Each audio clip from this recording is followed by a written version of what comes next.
Pemimpin sayap militer Hamas Brigade Al-Qassam Mohammed Deif yang telah diburu Israel selama bertahun-tahun ternyata masih hidup.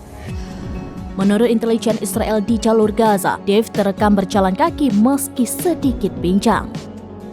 Dari video yang diperoleh intelijen Israel, kondisi Deif tampak lebih baik dari yang diperkirakan rezim Zionis setelah serangkaian serangan panjang.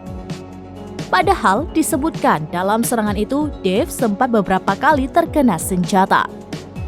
Pihak Israel menduga jika pemimpin Hamas itu saat ini bisa menggunakan kedua tangannya.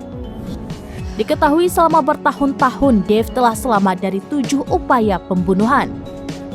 Saat operasi serangan tahun 2014 lalu, ia mendapat beberapa luka serius namun telah pulih. Dalam beberapa tahun terakhir, Deif telah mengancam Israel dengan menyatakan bahwa negaranya akan membayar mahal atas kejadian di Temple Mount dan di lingkungan Sheikh Jarrah di Yerusalem Timur. Fakta bahwa Deif masih hidup dan dalam kondisi relatif baik sepenuhnya bertentangan dengan penilaian intelijen beberapa tahun terakhir. Israel sebelumnya menyebut jika Deif mengalami cacat fisik dan menggunakan kursi roda.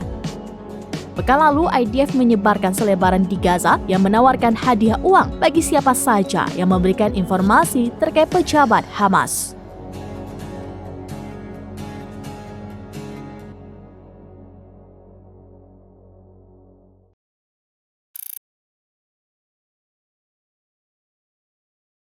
Download Tribun X sekarang, menghadirkan lokal menjadi Indonesia.